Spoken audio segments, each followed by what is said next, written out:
This is what I don't want. Hello hun, welcome to Belimisi's channel. Likewise, if you are new to this channel, I welcome you with the warmest hands you will ever get on a South African channel, and I would like you to please watch this video and like it if you do enjoy it. I feel like now we're family, so I am ready to be sharing my other personal things and all these fun stories which I've been telling. So without wasting any time, please click the subscription button and do like the video at the end of the video, or even now. I mean, come on guys, I'm a nice person. I'm actually almost on 800 subscribers. I am so excited. So today's story is very personal, as you saw in the description box.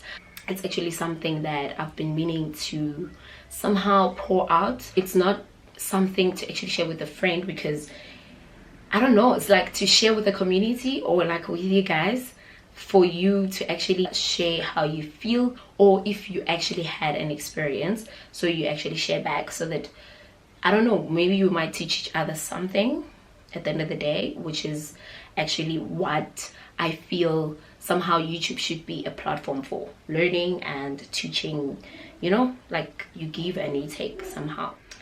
Okay, so today's drink is the none other than Amarula. They actually have a new flavor, and obviously it's a product of South Africa, so gotta support your own. This is my drink for today. I hope you have yours, and let's get straight to the video. I need to actually highlight the fact that the story is inspired by Gabrielle Union's book, which is the We're Gonna Need More Wine book. Okay, I bought that book, and likewise I always take forever to finish a book. So I finished it recently, and at the end she talks about her experience with her gay friend, who actually hid the fact that he was gay, and by the time he had to tell her, it was somehow too late. She used to say stuff about gay people until when the friend confessed that he's gay, and then things changed, you know when you read your story like on 99.999%, that was the story for me. I don't know, I'm actually shaking. So yeah, that story touched me, and I felt like I need to share that, because somehow, I don't know if I will educate someone or somehow help a person with this, but I hope it does. So here it goes. I grew up in a village, or a small little suburb called Denelton, back in Mpumalanga, where I feel I've never seen a gay person there, or an open gay person where everyone accepted them. Oh my god, my voice is shaking. Like other Christians who act like that. Something also convinced me that being gay is a sin, right? And I didn't want to be around gay people, because I felt like I was going to be sinning or helping them sin, and I was also going to be in trouble with God, something like that. Fast forward, when I got to varsity, then I realized, oh, okay, this thing actually exists. There's actually people that are living their best lives, and they are openly gay. Like, no one has ever told me directly that, oh, being gay is wrong. I feel like I learned from the society somehow, which is the society where I grew up, right? So now I'm at varsity, I meet like gay people, and I actually was not comfortable. I didn't want to stay with them or anything like that. And I'm a people's person. I never actually really told anyone on their face that, oh no, I'm not comfortable sitting next to you, or why are you gay, or anything like that. I never said anything. That shit dealt with me emotionally. I always got home and I was like, how is it that I feel it's not right to be such a person, and every time I go out I'm amongst such people and they're very happy? Why is it that there's a part of me that feels like it's not right to be like them, when I feel like I'm happy and they're happy? I always had questions. This is the part that makes it hard for me. So it turns out that I've been friends with a gay person for 2 years, and I didn't know, which is where I relate with Gab Union's story. Yeah? So this friend of mine hid from me that he was gay, and he pretended he was straight. He was talking about girlfriends, and I also would tell people that, oh no, my friend is not gay, because some people would tell me like, or they would ask questions, because I guess they would see that there's no way a straight guy is best friends with you and you are like, you know, he's straight. I also didn't accept, and obviously it comes from my in denial behavior, my in denial background, my in denial heart, that there is just no way I'm friends with such a person because of where I was coming from, right? I don't want this video too long, but the moral of the story is to actually tell everyone, guys, please accept everyone as they are, because that shit still eats me today. Anyway, 2.5 years later, we were on campus and my friend is like, hey, there's actually something I need to tell you, and I think it's about time I tell you. I'm thinking maybe they did something wrong, you know? And you know myself, when I'm committed to a friendship, I get committed. Literally, I was like with him every day. Like there was never a day where he's not feeling well and I'm not there, you know? I sacrificed so much for him because he was literally my best friend. So he calls me this one time, he's like, there's something I need to tell you. So I can feel that it's serious. So I'm like, can we meet at like the food court on campus? Guys, I hate the fact that I'm telling a sad story today. I'm actually shaking. Okay, fine, let me finish. So he calls me, we meet at a food court, and he's like, you're my best friend. I hate the fact that you the only person that doesn't know about this, and all my friends, I've confessed to them. I'm like, what's happening? He's like, I'm gay.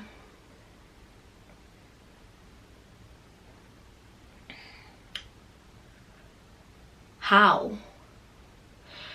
And you know how he tells me, né? He was starting to be close friends with like open gay people, and your village girl, her being her, she always said, why are you friends with gay people? Like, what are you benefiting from these people? What do you talk to them about? You know, I was that person. So when he told me that, it was like I've been hurting him, you know, I've been hurting his feelings every time I see a good person, or every time I had something to say about gay people. Oh, I got so shocked, guys. I got so shocked. I had no words, and right then and there, I just felt like, okay, it's time for me to repent. It's time for me to actually accept. That moment there, I was like, if you are the angel to actually change my perspective about this situation and, you know, everything else, then so be it. I remember literally just saying, God, if this is your way, let it be. And you know what's funny, guys? Soon after that, I didn't doubt. He started introducing me to all his friends. I didn't doubt them. I actually wanted to take him out with, like, to gay clubs and everything. I wanted to warn. And then I started realizing, wow, they're actually very fun people. I was so happy to actually be amongst them, because for me, there was a time, or rather a chance, to get to understand that everyone is equal. Okay, sharp. That happened. Now I started hanging out with his friends, and he's absent now and then, but obviously school made us drift away from all of this partying and stuff, right? But you see the sarcasm now. After you introduce me to your friends, I get to enjoy everything that you do, or everything you used to do behind my back when I didn't know that you're friends with gay people, or you gay rather. You introduced me to it. I start enjoying it, but now you get absent.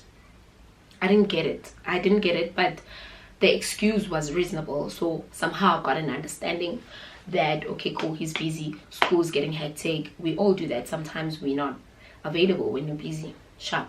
Okay, time goes.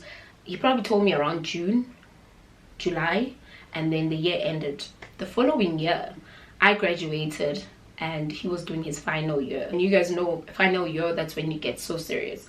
So he obviously drifted away. Like, we kind of grew apart, started there, but I still loved him. Like, he was my best friend, so I always visited him. Everything, for me, everything was good. I just obviously realized later that he was actually moving away from us. Like, we were a group of people as friends. I'm living my best life and I was partying, but partying now with his other gay friends, and oh my god, I love them to bits. You guys, I'm sure you know my gay friends are the best. So I get into that, I'm happy, but now he starts drifting away. Okay, you finished the final year, and when it was time for him to graduate, he doesn't even like say, like he doesn't tell me that he's graduating. Okay, the date came.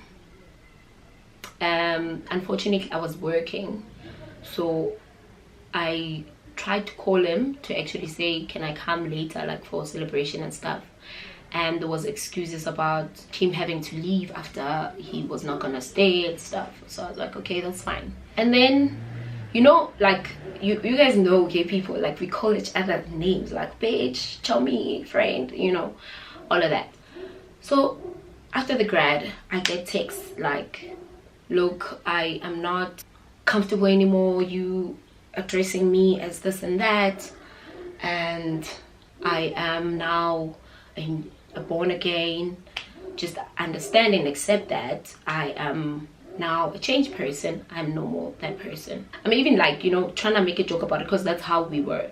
I'm like, oh great, I actually been missing church and stuff, so maybe you can drag me to church and stuff. And he's like, okay, cool. But now this person changed numbers.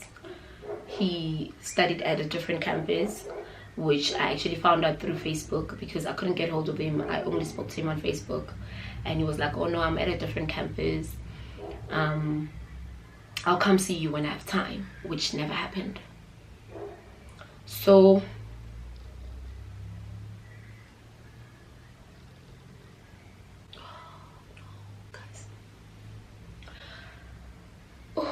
this is what I don't want.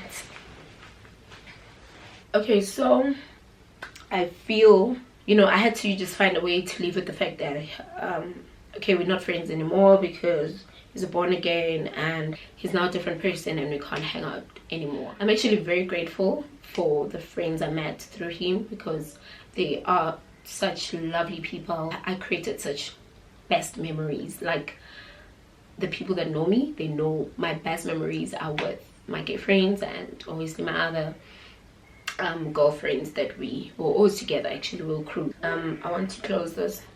The moral of the story is that I would like to say to everyone, like, guys, please, especially men's, there's so much hatred going on about, you know, the gay people that are openly leaving, and with what is happening currently, people are going through the most. So can you imagine if you suppress a person for who they are as well? It will be such a disaster. So if in your family you feel there's a person that's gay and you are suspecting or you have seen it but it's hidden because you guys are Christian or they are scared to open up, I think it's like time you become the answer to those people. Also, it will make me very happy to have someone to actually comment, maybe to say they are going through that or there's a situation similar to what I went through and they don't know how to deal with it, so that maybe we talk about it and maybe we'll get somewhere about it. This thing is just, it makes me emotional all the time. So I cried the other day listening to radio. This guy came to radio talking about how his friend hanged himself because people, they wouldn't accept him, or they wouldn't accept the fact that he's gay, and he's been living with it for such a long time. And at the funeral, that's when they realized most of his friends were gay. Apparently the sisters and the aunts started like regretting and, you know, apologizing to the friends to say, guys, we are sorry that this is how we respond to how you are, and they only accepted then, and he was already dead. Like, you guys need to know, it's not like the specific friend of mine is like gone. I always think of him. I do check on him once in a while. We're really cool, and we even spoke about, oh my god, we need to, excuse me, have lunch, you know. I don't know how many years it's been, but it's not more than 5 years. I think if he's happy, I wished him well, and I hope he wishes me well. He's this saved pastor person, he preaches every day, and I am also just barely, you know, doing my own thing as well. So yeah, at the end of the day, we're all human, and I hope you guys actually respond and maybe you have learned something out of this. Thank you so much for tuning in. Oh guys, we're on the road to 1,000 subscribers. Oh my god. Also, thank you so much for the feedback on Instagram. You guys make my life for days, man. You make my life, and I'm happy to actually see you next week. I'm gonna come with a happy story next time. And yeah, please do click the like button and subscribe if you haven't, and I will see you next week. Please stay beautiful and safe from the streets, especially if you're in South Africa. It's not safe, guys. The crime level is, please stay safe wherever you are, and I love you so much.